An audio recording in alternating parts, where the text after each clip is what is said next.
तो दोस्तों आज की कहानी वर्ल्ड वॉर 2 के समय के एक सोल्जर की है जो दुश्मनों से बचता हुआ एक आइलैंड पर पहुंचता है। लेकिन उस पूरे आइलैंड पर सिर्फ एक नन रहा करती थी। अब ये सोल्जर उस नन के साथ उस आइसलैंड पर ही रहने लगता है। अब ये दोनों किस तरीके से इस आइसलैंड पर रहेंगे ये जानने के लिए वीडियो के लास्ट तक बने रहना दोस्तों। मूवी बहुत ज्यादा इंटरेस्टिंग है, इसलिए मैं आपसे रिक्वेस्ट करता हूँ कि वीडियो के लास्ट तक बने रहना। सुनाओ, लेट्स एक्सप्लेन दिस मूवी। तो कहानी की शुरुआत में हमें समुद्र के बीचों बीच एक बोट को दिखाया जाता है जिसमें क्लार्क नाम का एक अमेरिकन सोल्जर जापानीज सोल्जर से बचकर किसी तरीके से निकल आया था।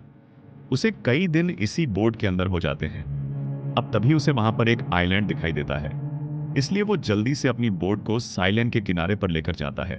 इस आइलैंड पर पहुंचने के बाद क्लार्क बहुत ही ज्यादा खुश था क्योंकि अब उसे जीने की उम्मीद मिल गई है। अब तभी वहां पर क्लार्क की नजर एक चर्च पर पड़ती है। इसे देखकर क्लार्क सोचने लगता है कि जब यहाँ पर लोग नहीं रहते तो यहाँ पर चर्च कैसे आया। खैर, अब इसके बाद क्लार्क जब उस चर्च के पास जाता है तो वो उस चर्च के अंदर से निकलती हुई एक नन को देखता है जो कि क्लार्क को वहां पर देखकर बहुत ही ज्यादा डर जाती है। वो उससे वहां पर माफी मांगने लगती है क्योंकि उसे लग रहा था कि वो कोई दुश्मन है। लेकिन क्लार्क उससे कहता है कि तुम घबराओ मत, मैं कोई जापानीज नहीं हूं। खैर, अब इसके बाद वो नन उसे अपने चर्च के अंदर बुलाती है जहां पर वो उसे बताती है कि मेरा नाम एंजेला है, वो एक सिस्टर है यहाँ पर। एंजेला क्लार्क को अपनी कहानी बताने लगती है और कहती है कि मेरे साथ के लोग टापू पर और सभी लोगों को अच्छी राह दिखाने के लिए आए थे, लेकिन जब वो यहाँ पर पहुंचते हैं तो उन्हें यहाँ पर मिलते हैं जैपनीज सोल्जर। इसके बाद जैपनीज लोग उन्हें बंदी बना लेते हैं। जब मैं साइलेंट पर पहुंचती हूँ तो वो उससे पहले हमारे लोगों को यहाँ से ले जा चुके थे और पर इसके बाद से उनका कुछ भी पता नहीं चला। कुछ लोगों का तो ये भी मानना है कि सभी सिस्टर्स को उन लोगों ने बेच दिया। अब क्योंकि मैं आइलैंड पर अकेली आई थी तो इस वजह से मुझे यहाँ पर बचाने के लिए कोई भी नहीं आया। मेरे साथ के लोगों को ये लगने लगा था कि मुझे भी जाई अपनी सोल्जर्स के टैप कर कर ले गए। इसकी वजह से मुझे यहाँ पर कोई भी बचाने के लिए नहीं आया और जब से मैं यहाँ पर अकेली ही रह रही हूँ। इसके बाद यहाँ पर क्लार्क भी उसे अपनी स्टोरी बताना शुरू करता है। वो उसे बताता है कि वो एक अमेरिकी मरीन है, उसके शिप पर जापानीज लोगों ने हमला कर दिया लेकिन वो किसी तरीके से वहां से निकलकर आ गया। उसे कहने लगता है कि मैं तो पूरी तरीके से अचंभित हूँ कि तुम यहाँ पर अकेली जिंदा कैसे रही। खैर, अब कुछ देर बाद वो लोग अपने लिए कुछ खाने के लिए ढूंढने लगते हैं जिसमें क्लार उसकी मदद करता है और वो एक पेड़ पर चढ़कर नारियल तोड़ता है और इसके बाद वो नारियल को नन को दे देता है। इसी दौरान क्लार को वहां पर एक गुफा भी दिखाई देती है, लेकिन वो उस गुफा के अंदर किसी और दिन जाएगा। फिलहाल उसे एनर्जी के लिए अब कुछ हैवी खाना चाहिए, नारियल से तो उसका पेट नहीं भरेगा। और तभी अचानक से उस समुद्र के अंदर एक टर्टल दिखाई देता है, इसलिए वो जल्दी से अपनी बोट को लेकर एंजेला के साथ उस समुद्र के अंदर जाता है। अब दोनों ही उस टर्टल के पीछे पीछे जाते हैं, लेकिन उस टर्टल को पकड़ना उन दोनों के लिए बिल्कुल भी आसान नहीं होता। लेकिन क्लार्क किसी तरीके से उस टर्टल को पकड़ ही लेता है। इसके बाद वो दोनों उस टर्टल को पकाकर खाते हैं। अब खाना खाते समय क्लार्क उस अपने बारे में बताता है कि वो लेकिन इसके बाद उसने आर्मी ज्वाइन करने का फैसला किया क्योंकि वो अपने देश के लिए कुछ करना चाहता था। इधर वो नन भी क्लार्क से कहती है कि वो भी अनाथ है, लेकिन उसे हमेशा से गोट के करीब रहना पसंद था। इस वजह से उसने नन मरने का फैसला किया ताकि वो सभी लोगों को अच्छी राह दिखा सके। वो उसे बताती है कि मुझे इस काम में बहुत ही ज्यादा खुशी मिलती है। यहाँ पर क्लार्क उसे फ्लर्ट करने की भी कोशिश करता है, लेकिन इस चीज को वो इग्नोर कर देती है। इसके बाद इन दोनों को आसमान के अंदर कुछ दिखाई देता है जो कि जापानीज लोग के फाइटर प्लेन है। उन दोनों को किसी भी तरीके से उनसे बचना है, वरना अगर वो दोनों उन्हें दिख गए तो ये दोनों ही मारे जाएंगे। इसलिए क्लार्क नन को उस गुफा के बारे में बताता है जो कि उसने आज सुबह ही देखी थी और इसके बाद ये लोग उस गुफा के अंदर चले आते हैं जहां पर ये लोग सेफ रहेंगे। वहां पर छुपकर ये लोग देख पाते हैं कि दुश्मनों ने इनके टापू को जला दिया है, जिससे कि सभी चीज जल गई है, जिसमें वो चर्च भी तबाह हो जाता है, जिसे देखकर बोनन बहुत ही ज्यादा डर जाती है। अब इसके बाद वो सैन की आइसलैंड पर कब्जा करना शुरू कर देते हैं। जिस बोट से क्लार्क यहाँ पर आया था उस बोट को भी उन्होंने जला दिया था। अब ये देखकर वो दोनों समझ जाते हैं कि उनका यहाँ से निकलना अब बहुत ही ज्यादा मुश्किल है। यहाँ पर वोनन क्लार्क से कहती है कि मैं अपने आप को उन सोल्जर्स के हवाले कर देती हूँ जिससे कि तुम बच जाओगे और तुम यहाँ से भाग जाना। लेकिन क्लार्क उससे कहता है कि तुम्हें नहीं पता है कि ये सोल्जर्स तुम्हारा कितना बुरा हाल करेंगे, इसलिए तुम्हारे लिए यही बेहतर है कि तुम यहाँ पर छुपी रहो। अब शाम होने पर क्लार्क खाने के लिए मछलियां पकड़ने के लिए जाता है, लेकिन वहां पर कुछ जापानीज सोल्जर्स उसे देख लेते हैं, लेकिन वो लोग समझते हैं कि क्लार्क उनकी टीम का ही मेंबर है। इसकी वजह से वर्फ उसे अपने कैंप के अंदर ले जाते हैं। वहां पर जाकर क्लार्क अपने खाने के लिए कुछ सामान को इकट्ठा करने लगता है, लेकिन इतने में ही वहां पर कुछ सैनिक आ जाते हैं। इसकी वजह से क्लार्क को वहीं पर अपनी पूरी रात बितानी पड़ती है। अब अगले दिन जब नन की आंख खुलती है तो वो देखती है कि वहां पर क्लार्क मौजूद नहीं है। वो समझती है कि शायद क्लार्क मारा गया, लेकिन इधर दूसरी तरफ क्लार्क खाने के सामान को अपने बैग में भर लेता है। और इधर जब वो सोल्जर्स प्रैक्टिस के लिए बाहर जाते हैं तो क्लार्क वहां से निकलकर उस गुफा के अंदर पहुंच जाता है। इधर दूसरी तरफ नन को भी क्लार्क की बहुत ही ज्यादा चिंता हो रही थी, और अब जब वो वहां पर गोली चलने की आवाज सुनती है तो उसे लगता है कि शायद क्लार्क यहाँ पर मारा जा चुका है। इसकी वजह से वो वहां पर अपना सर पटक कर रोने लगती है।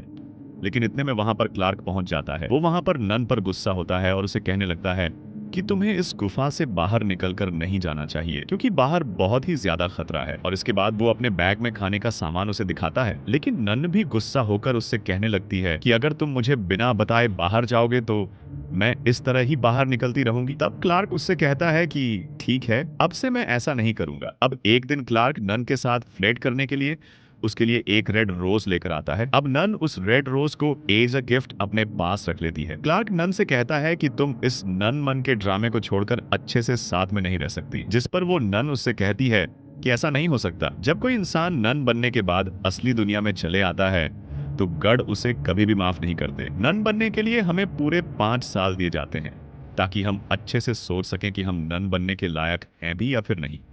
और अभी मेरे 5 साल होने में 1 महीना बाकी है। अब तभी अचानक से उन दोनों को बाहर से कुछ आवाजें आने लगती हैं। अब जब वो दोनों बाहर जाकर देखते हैं तो उन्हें पता चलता है कि जापानीज सोल्जर्स स्टाफ ऊपर से जा रहा है। ये देखने के बाद वो दोनों बहुत ज्यादा खुश होते हैं। अब ये दोनों मिलकर उस आइलैंड पर बहुत ज्यादा मजे करते हैं और बहुत ही खुशी खुशी वहां पर रहने लगते हैं। अब एक दिन क्लार्क अपने दिल की बात नन से कह ही देता है। क्लार्क नन से कहता है कि मैंने अपनी पूरी जिंदगी में सिर्फ मुसीबतें ही झेली हैं। मैं अभी तक सिर्फ आर्मी में ही रहा हूँ, लेकिन अब मैंने अपनी जिंदगी को अच्छे से जीने का फैसला ले लिया है और मैं तुम्हारे साथ खुशी खुशी रहना चाहता हूँ। अब क्योंकि नन बनने के लिए तुम्हारे पास 1 महीना और है, तो इसलिए तुम अपने नन बनने के डिसीजन को चेंज कर दो और मेरे साथ खुशी खुशी यहाँ पर रह लो, और मैं तुम्हारे साथ अपनी लाइफ बहुत ही अच्छी तरीके से जीना चाहता हूँ। अब ये सुनने के बाद बनन उससे कहती है कि मैंने कसम खाई है कि मैं अपने गोट को कभी भी धोखा नहीं दूंगी, इसलिए मैं अपने नन बनने के प्रोफेशन को छोड़कर तुम्हारे साथ नहीं रह सकती। अब ये सुनने के बाद क्लार्क पूरी तरीके से उदास हो चुका था और इसके बाद वो समुद्र के किनारे जाकर खड़ा हो जाता है। अब इसके बाद क्लार्क के पास बनन पहुंचती है, जहां पर क्लार्क उससे कहता है कि शायद तुम्हारा फैसला सही है, क्योंकि मैं अपना ज्यादातर समय बॉर्डर के पास ही रहूंगा। अब क्योंकि मेरा ज्यादातर समय बॉर्डर पर ही रहेगा, इसकी वजह से तुम्हें पता नहीं चल पाएगा कि मैं जिंदा हूं या फिर मर गया, इसलिए तुम्हारा फैसला सही है। अब उस रात जब वो दोनों खाना खा रहे होते हैं तो तभी क्लार्क के हाथ एक जैपनीज ड्रिंक लग जाती है, जिसे पीने के बाद क्लार्क पूरी तरीके से आउट हो चुका था। वहां पर क्लार्क बहुत ही अजीब अजीब हरकतें करने लगा था और वो ऐसी बातें कहता है जो कि आज तक उसने नहीं। वो वहां पर एंजेला को उल्टा सीधा कहने लगता है, जिसकी वजह से एंजेला उससे डर जाती है और वहां से भाग जाती है और वह जंगल में ही पहुंचकर वहां पर अपनी पूरी रात बिताती है। अब अगली सुबह जब क्लार्क उठता है तो उसे एंजेलिना कहीं पर भी नहीं मिलती, इसलिए वो एंजेला को ढूंढते ढूंढते जंगल में पहुंचता है, जहां पर उसे एंजेलिना जंगल में बेहोश हालत में पड़ी थी। उसके कपड़े पानी की वजह से बग गए थे, इसलिए वो उसे जल्दी से उठाकर कैंप के अंदर लाता है। लेकिन इधर हमें पता चलता है कि वो जय अपनी सोल्जर्स वापस से उस टापू पर आ गए, इसलिए क्लार्क उसे उस गुफा के अंदर लेकर जाता है। यहाँ पर उसे गर्म कपड़ों की जरूरत थी। इसके बाद क्लार्क अपनी जान जोखिम में डालकर उसे अपने सोल्जर्स के कैंप में जाकर वहां पर से कपड़े चुराने लगता है। लेकिन इतने में एक सोल्जर्स क्लार्क को देख लेता है। अब मजबूरन क्लार्क को सैनिक को मारना पड़ता है और इसके बाद वो उसकी लाश को किनारे पर ले जाकर वहां पर दफना देता है, जिससे कि किसी को भी उस पर शक ना हो। अब इसके बाद वो उन कपड़ों को नन के पास लेकर आता है और फिर वो उन कपड़ों को नन को पहना देता है। अब जब अगली सुबह नन की आंख खुलती है तो वो अपने आप को देखकर हैरान हो जाती है कि आखिर उसके कपड़े किसने बदले, और तभी अपने पास क्लार्क को बैठे हुए देखती है। क्लार्क उसे बताता है कि उसकी मरने वाली हालत हो गई थी, इसकी वजह से उसने उसके कपड़े चेंज किए। यहाँ पर क्लार्क उस दिन के लिए उससे माफी भी मांगता है। क्लार्क उससे कहने लगता है कि जो भी कुछ मैंने कहा मैंने अनजाने में कहा, मैं रियल में तुमसे ऐसा कुछ भी नहीं कह सकता। और इसके बाद वो नन भी उसे माफ कर देती है। अब थोड़ी देर बाद बाहर से गोलियों की आवाज आने लगती है। क्लार्क नन को बताता है कि अब दोबारा से यहाँ पर जापानी सोल्जर्स आ चुके हैं इसकी वजह से हमें दोबारा से यहीं पर छुप कर रहना होगा। क्लार्क जब बाहर निकलकर देखता है तो उसे चारों तरफ आग जलती हुई दिखाई देती है। दरअसल अब उन जापानीज सोल्जर्स को पता चल चुका था कि उनके साथ का एक मेंबर मारा जा चुका है। इसकी वजह से वो उस कातिल को पूरे टापू पर ढूंढने लगते हैं और अब वो धीरे धीरे सभी जगह पर उसे ढूंढ रहे हैं और अब वो लोग किसी भी हालत में उसे मार कर रहेंगे। अब जब यह बात क्लार्क को उसे बताता है तो नन बहुत ही ज्यादा घबरा जाती है और गढ़ से प्रे करने लगती है। इसके बाद क्लार्क फैसला करता है कि वह खुद उन लोगों के पास जाकर अपने आप को उनके हवाले कर देगा, जिससे कि नन की जान बच जाएगी। लेकिन नन उसे ऐसा करने से मना करती है और तभी अचानक से उन्हें बाहर से कुछ आवाजें आने लगती हैं। दरअसल उन जापानीज सोल्जर्स ने उनकी गुफा को ढूंढ लिया है और उन लोगों को पता चल गया है कि वो कातिल उस गुफा के अंदर छुप कर बैठा है। इसलिए वो लोग आवाज लगाते हैं कि जो भी इस गुफा के अंदर है वो अपने आप बाहर निकल कर आ जाए, वरना हम इस गुफा को ब्लास्ट करने वाले हैं। अब क्लार्क के पास कोई भी जवाब नहीं होता है, इसलिए वो कोने में जाकर बैठ जाता है। उसने अपनी मौत को स्वीकार कर लिया था। इधर नन भी बहुत ज्यादा घबराई हुई थी, इसलिए वो प्रे करने लगती है। उसे लगने लगता है कि यही उसका आखिरी समय। लेकिन तभी दोस्तों बाहर से कुछ आवाजें आने लगती हैं। बाहर बम फटने लगते और बाहर जितने भी सैनिक होते हैं वो वहां पर चिल्लाने लगते हैं। अब यह देखने के बाद क्लर्क समझ जाता है कि यहाँ पर अमेरिकन सोल्जर्स आ चुके हैं जो कि जापानीज सोल्जर्स को वहां पर मार देते हैं। इसलिए वो अमेरिकन सोल्जर्स वहां पर बम गिराकर उन लोगों को मार रहा है। अब ये देखने के बाद वो दोनों बहुत ज्यादा खुश होते हैं क्योंकि अब उन दोनों की जान बच चुकी थी। लेकिन तभी क्लार्क के दिमाग में एक ख्याल आता है। क्लार्क जब उन जापानीज सोल्जर्स के कैंप में गया था तो उसे वहां पर पता चल चुका था कि उन जापानीज सोल्जर्स ने जगह जगह पर यहाँ पर बम बिछ रखे हैं और अगर अमेरिकन सोल्जर्स यहाँ पर आए तो बचा अपनी सोल्जर्स के द्वारा बिछाए गए बम के द्वारा मारे जाएंगे।